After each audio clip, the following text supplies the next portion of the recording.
which comes from Psalms 34, verse 17. The righteous cry, and the Lord heareth, and delivered them out of all their troubles. All their troubles. All their troubles.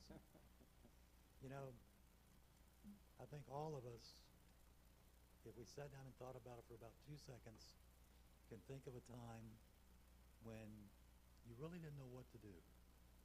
You didn't know which path to take. You didn't know what decision to make. And then,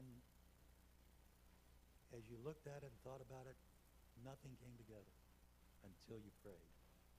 So many times I've had experiences where once I prayed, it was just like a thought would come into my mind, and it would be exactly the thing to do.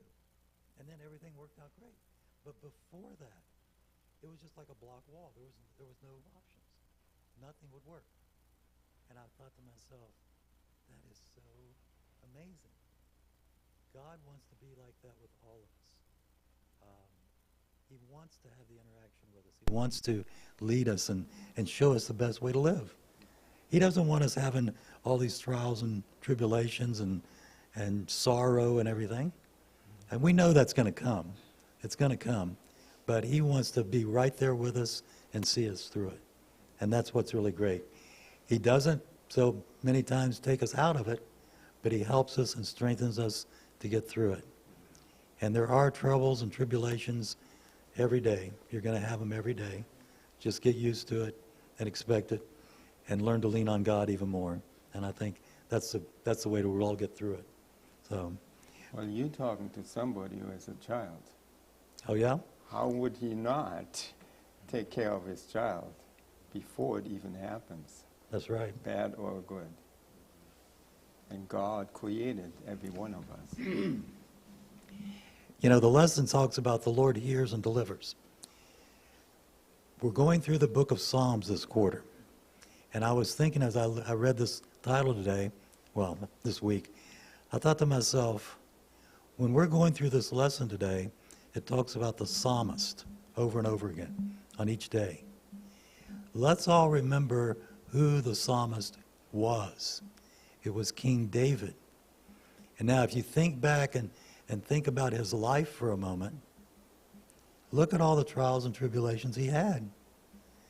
He spent a long time running from King Saul, who's trying to kill him for no reason whatsoever other than jealousy. And he had the trouble with, once he became king, had all the problems there with his kids, had the problem with Bathsheba, ended up murdering her husband. I mean, he had a lot of baggage to carry, and that was weighing him down. I can see where he'd be running to the Lord and asking him for help and strength and everything. And I thought, as we go through this lesson today, let's kind of keep that in mind, that he probably had more stuff going on than probably most of us. I mean, I don't know of too many of us here that have, taken somebody else's wife and then had them murdered. I'd be kind of leery if it was a pastor especially. And God did use David as a prophet. If we had somebody who was a prophet that would call themselves a prophet today, would you pay any attention to them if they'd done the stuff that David had done? I think I'd be kind of hard-pressed. But I want to add to this because David had an upbringing out in nature. Yes. And he already knew God and learned from the God by having the sheep and everything else. It's when he got older enough and he was important, he was a king, that's when he got into trouble, didn't he? And that's the problem. When we are hitting top, whatever it may be, then our ego comes out. And through the whole Bible, God gives us examples, Nebuchadnezzar, David, Saul, Paul, etc., etc. But he had a good upbringing, and we need to learn these lessons. He also, as a shepherd, remember he said that he killed a bear and a lion. Right. This is not some wimpy little kid. This was what gave him the faith and the strength to stand against Goliath, to stand up and do what was right. and to not waver on it. Yeah. Although at the same time, he did talk and talk to the God about being the people around him were stronger than him and overpowering him, and he asked the Lord to help him and guide him. I think we have a comment. Yeah, you should have one back there. Or did you bring them all up? All right. But this, kind of reminds me, you mentioned about once he got important, he didn't trust God as much anymore. And I think, when Jesus said it's as difficult for a rich man to enter the kingdom of heaven as it is for a camel to pass through the eye of a needle. And I think part of it is because, when you have been blessed too much, maybe you think, oh, it's because of you. It's like your own intelligence or your own sophistication. That's right. Yeah. And so much of this lesson and God's protection, all the blessings that he provides, is predicated on our trust and our faith. Yeah. Yes. And we can lose that if we are too important. But all the education we got, where did it come from?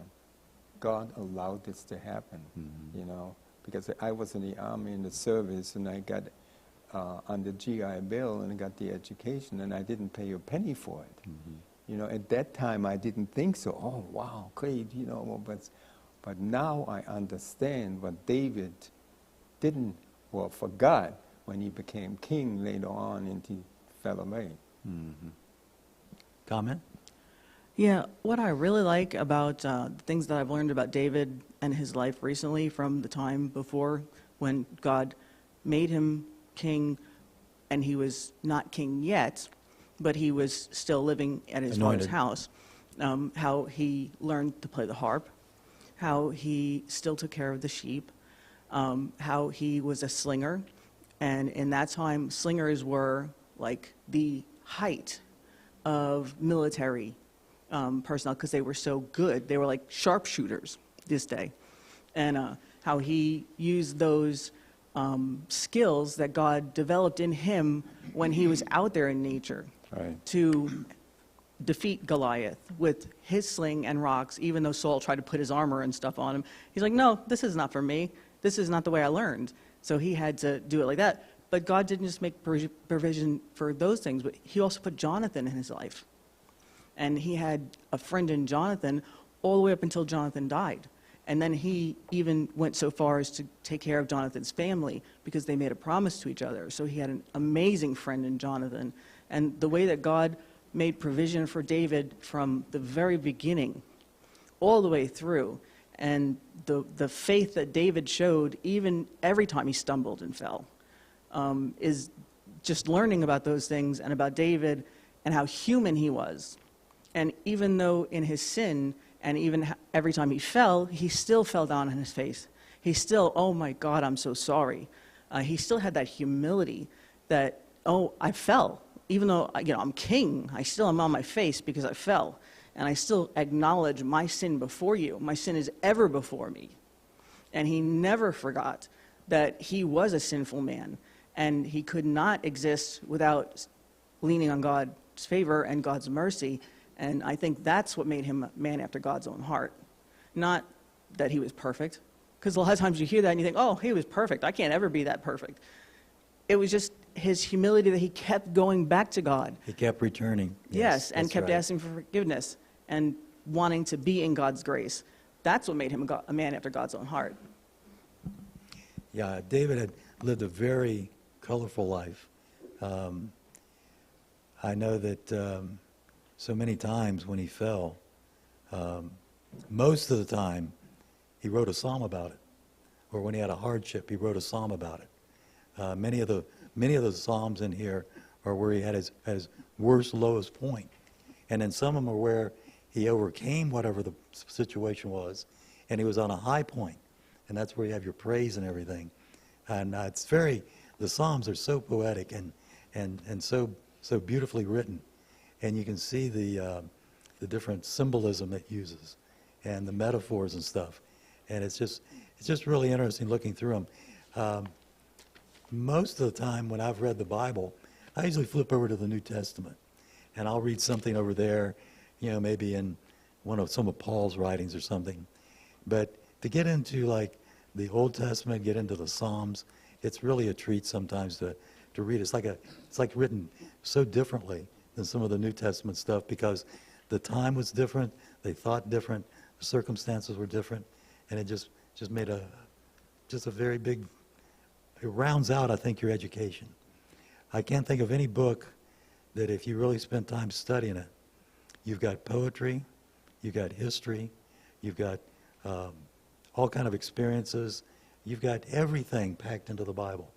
I don't know of any discipline in a university that isn't covered in some way or another. And people, if they really look at it and realize how much time is spent in the scriptures talking about money and finance and being responsible, it's amazing to them. They didn't realize God spent that much time on money and finance. And it's such a big part of our lives, and we really need to. But let's get back into our lesson here. And David did have a lot of experiences. A lot of things happened. But under Sunday's lesson, it says, my frame was not hidden from you. One of the things that David brought out over and over and over again was that God was the creator. He emphasized that so many times, that everything that we see was created by God. Everything was made by him, including each of us. God set everything up to run, but he didn't just leave it. He still monitors it and sustains it and makes sure everything's running correctly. And same in our lives. Before we were even born, David talks about how God knew every part of him and how he was forming and everything. And it's just for someone to know you that intimately is kind of weird. Yeah. You know, and still love you. To know you that intimately and still love you is amazing. Well, So- that's what we're talking about, Psalms 139, and I'm just reading a couple of verses here. O Lord, thou hast searched